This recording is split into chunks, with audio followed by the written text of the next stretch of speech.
He cheated death and built a tomb, the like of which mankind has never seen. For over 2,000 years, the tomb of China's first emperor has remained sealed, untouched by time and fear, buried beneath a massive earth mound near the Terracotta Army. They built mechanical traps, rivers of mercury, a kingdom beneath the earth. This ancient chamber is rumored to hold secrets so deadly, scientists are terrified to break it open. So why, in 2025, are experts still refusing to open it? What are they so afraid of uncovering? This is why scientists are terrified of opening the tomb of China's first emperor, and the truth may be more dangerous than anyone imagined.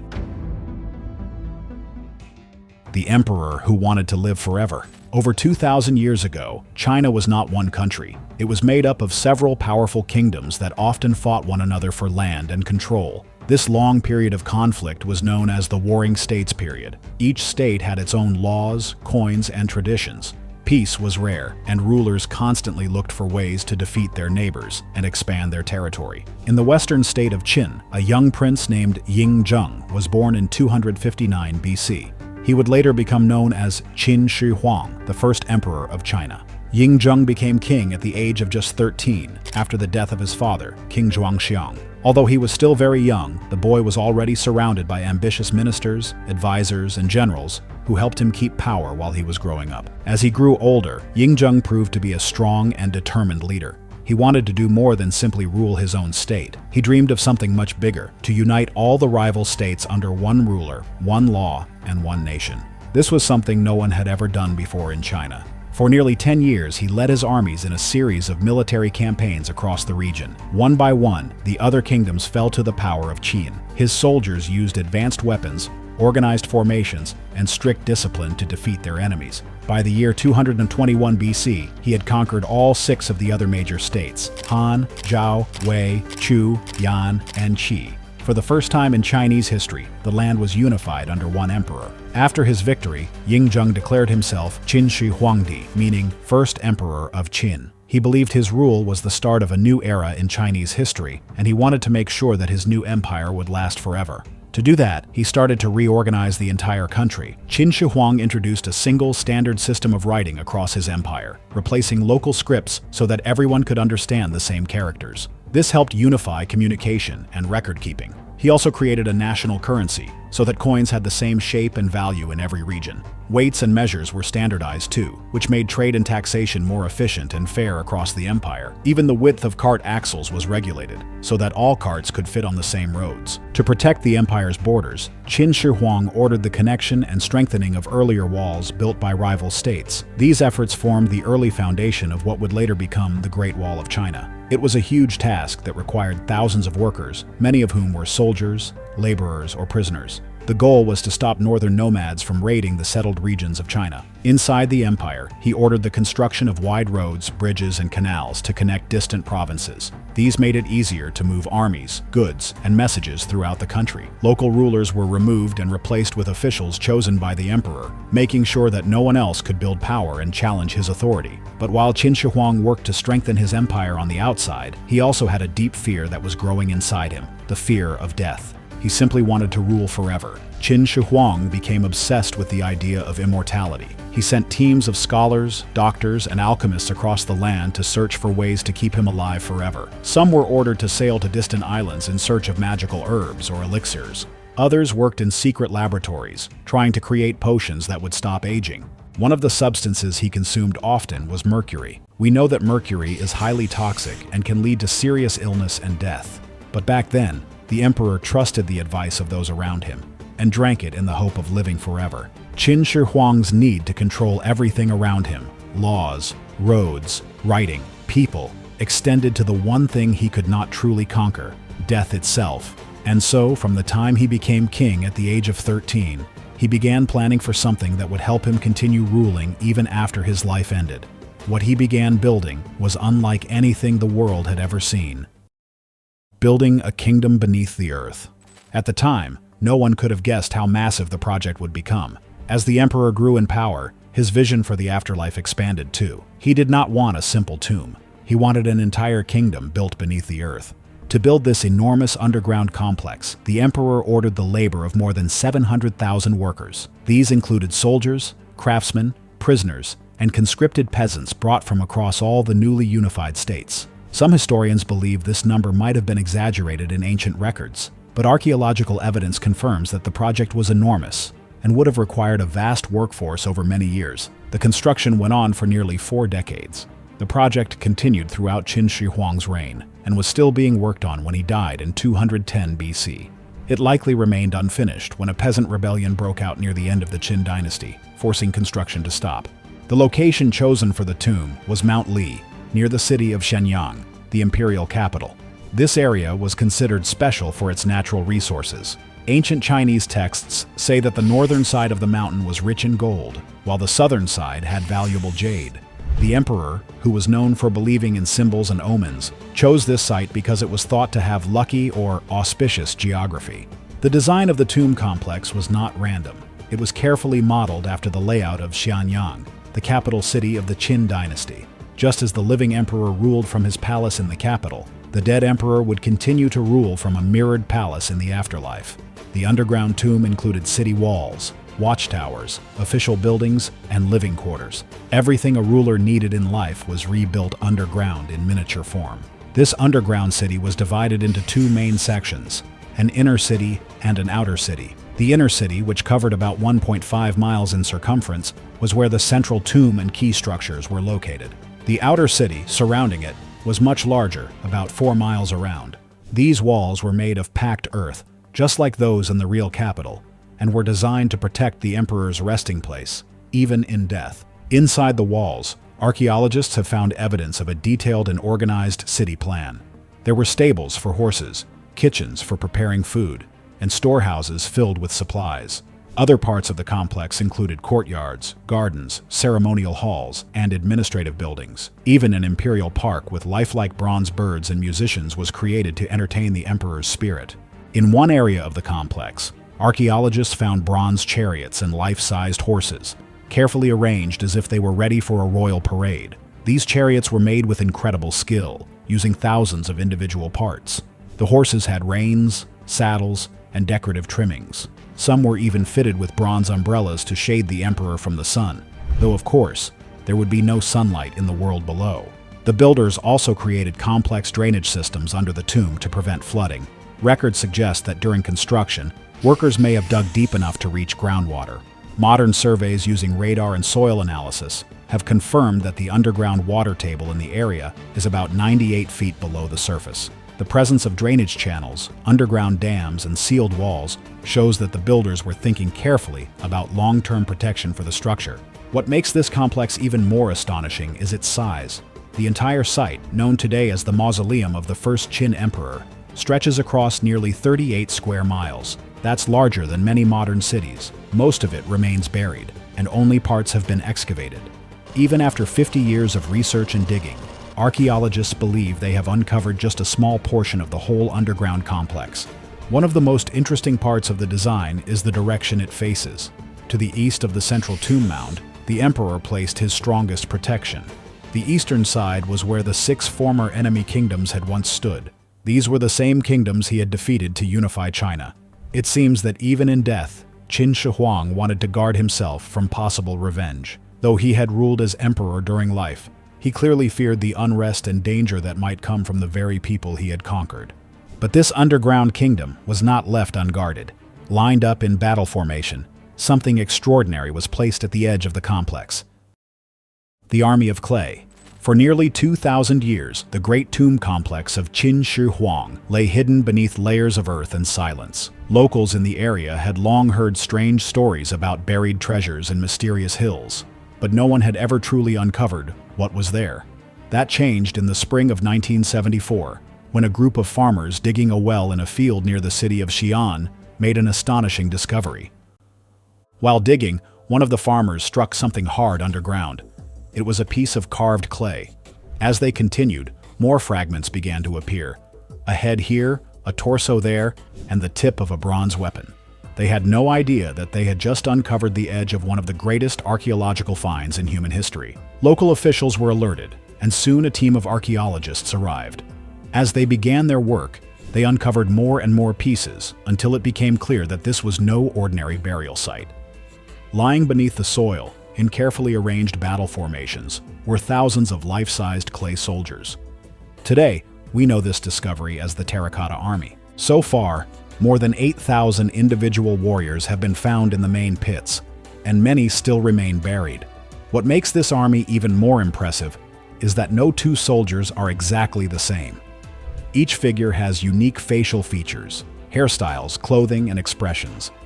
Some have mustaches, some are clean-shaven. Some look stern and focused, while others appear calm or even slightly amused. Scholars believe that these figures may have been modeled on real people, possibly soldiers who served in the emperor's army during his lifetime. But it wasn't just soldiers who were buried here. As more pits were explored, archaeologists found chariots with horses made of terracotta, lined up as if ready to charge. They also discovered figures of generals, archers, foot soldiers, and cavalrymen. Some were kneeling with crossbows, while others stood tall, holding long spears. A few even held real bronze weapons, sharp enough to still cut today, and the army didn't stand alone.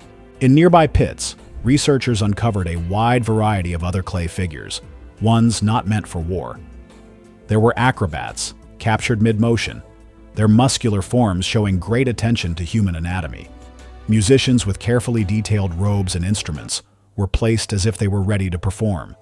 Officials and administrators, dressed in court garments, stood calmly with scrolls in their hands. There were stable boys, grooms, and even clay ducks and swans near what appears to be an underground garden pond. These figures were not just decorations. They reflected the full life of the emperor's court and symbolized the services and pleasures he expected to enjoy in the afterlife. When they were first made, all of these figures were painted in bright, vivid colors. Special minerals and pigments were used to give them lifelike appearances. Skin was painted pink, armor in red or black, and robes in shades of blue, green, and white. But once the figures were exposed to air, the painted surfaces began to crack and peel away. Within minutes, the colors would begin to fade. Within hours, they were often completely gone. This is why most of the warriors we see today are the natural clay gray color, with only small traces of paint left behind. The damage was a major lesson for archaeologists. In the early days of the excavation, they didn't fully understand how fragile these materials were. As a result, many original details were lost forever, simply by removing the soil too quickly or not protecting the paint fast enough.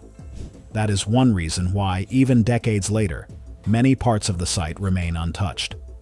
Today, teams are working slowly, using new technologies to better preserve what they find. So far, 4 major pits have been discovered near the emperor's tomb. Pit 1 is the largest and holds the main army. Pit 2 contains cavalry units, chariots, and archers. Pit 3 appears to be the command center, with high-ranking officers. Pit 4 was found to be empty, possibly left unfinished when construction stopped after the emperor's death. But these are just a few of the known pits. In total, the entire necropolis, or City of the Dead, covers nearly 38 square miles.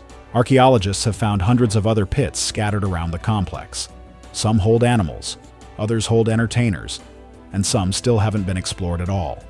And then there's the center of it all, the emperor's tomb. This is where Qin Shi Huang himself is believed to be buried. The tomb lies under a massive mound of earth, shaped like a low pyramid. According to ancient texts, this central chamber contains a model of the world, rivers made of flowing mercury, walls of bronze, and a ceiling painted with stars and constellations. It is said to contain treasures, rare materials, and the emperor's sealed coffin, but no one has opened it. The main tomb chamber remains untouched. No scientist, archaeologist, or official has ever stepped inside. It lies hidden beneath the earth, just as it has since the day it was sealed more than 2,000 years ago. But why? The tomb that no one dares to open. So here's why scientists are terrified of opening the tomb of China's first emperor. To understand the fear, we have to go back more than 2,000 years to the writings of a famous Chinese historian named Sima Qian. Sima Qian lived about a century after Qin Shi Huang's death. In his most well-known work, Records of the Grand Historian, he described the emperor's tomb in vivid detail. According to his account, the tomb wasn't just a simple burial chamber. It was a model of the empire itself. Inside, craftsmen built flowing rivers and great seas, not with water, but with liquid mercury. These rivers were meant to represent China's most famous waterways, like the Yangtze and the Yellow River. They were designed to flow through the tomb using mechanical systems, simulating the real movements of water. Sima Qian also wrote that the tomb included palaces and towers filled with rare treasures, as well as representations of mountains and stars. In his description, the ceiling of the tomb was painted with the night sky, and the floor was shaped like the landscape of China. These features were not just decorative, they were part of Qin Shi Huang's plan to control the world in death as he had in life. But what truly caught the attention of modern scientists were the warnings in Sima Qian's text. He claimed that the tomb was protected with deadly traps. Crossbows, he wrote, had been rigged to fire automatically at anyone who tried to break in. The weapons were hidden behind walls or ceilings, and they would be triggered if an intruder passed through. These traps were designed to kill instantly. They were a final line of defense meant to protect the emperor's body and treasures forever. At first, many historians thought these stories were exaggerations. After all, Sima Qian had never seen the tomb himself. He was reporting what others had told him long after the emperor's death. So for a long time, people assumed the tales of rivers of mercury and deadly booby traps were just part of a legend. Impressive, but not true. Then scientists began to test the area around the burial mound. In the early 2000s, teams working near the tomb noticed something strange. When they tested the soil for chemical content, they found extremely high levels of mercury, far more than would normally occur in nature. One measurement reached over 1,400 parts per billion, which was far above safe levels. Dozens of other tests around the mound showed mercury spread in patterns that matched what Sima Qian described. The idea of mercury flowing through channels underground suddenly didn't seem so unlikely anymore. This discovery shocked many people. Could the ancient stories actually be true? Experts now believe that there may still be mercury vapor trapped inside the sealed tomb. Mercury is a dangerous substance. Even small amounts of mercury vapor can cause serious health problems when inhaled. If the tomb were opened without special equipment and precautions, it could be extremely dangerous for anyone nearby. That is one major reason why scientists have chosen not to go in. And there's still another fear, the traps. If ancient engineers really did build mechanical crossbows and booby traps, and if those traps were made with durable materials like metal, they might still function. Some types of spring-loaded weapons can remain armed for centuries if undisturbed. If someone were to enter the tomb and accidentally trigger one, the result could be deadly. Head, which comes in at an angle like this, up to the jugular. It really indicates that this was a short-range kill. For these reasons, the central tomb chamber remains untouched. Scientists know it is there. They can detect its shape and size using modern tools like ground-penetrating radar, but no one has dared to break the seal. What will the future decide? You're probably wondering when the tomb will finally be opened. The honest answer is, no one knows. For decades, archaeologists, historians, and scientists have debated this exact question. Some believe it will happen one day, but only when the technology is safe enough to protect both the tomb and the people studying it. Others think it may never be opened at all.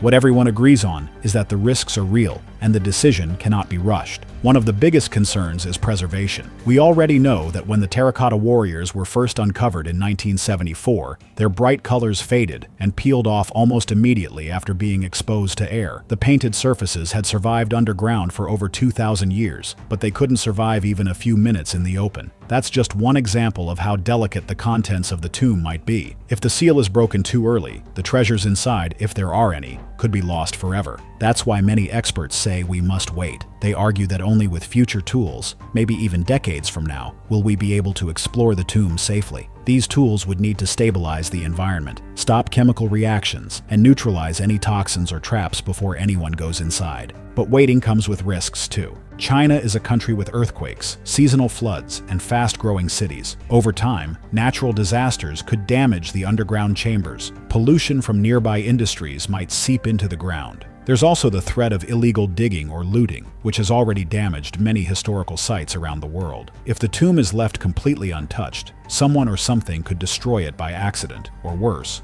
on purpose. To avoid that, researchers have started using non-invasive methods to study the area. These include advanced scanning systems, such as ground-penetrating radar and magnetometers. Some groups are even testing small robotic probes that could one day enter the tomb without opening it. These tools have already helped scientists map the shape and depth of the burial mound, but they still can't see through thick layers of stone, earth, and sealed walls. The deeper parts of the tomb remain invisible for now. So why do we care so much? this isn't just about treasure or gold. The tomb of Qin Shi Huang is one of the last great untouched archaeological sites in the world. It could help us understand not only how the ancient Chinese buried their emperor, but also how they saw life, death, power, and the universe itself. It could tell us about the technologies of the time, the beliefs of the people, and the ambitions of a ruler who tried to shape eternity. And so, the question remains, should we open it now, or let Qin Shi Huang keep his secrets? What do you think? Let us know in the comments, and subscribe to our channel for more.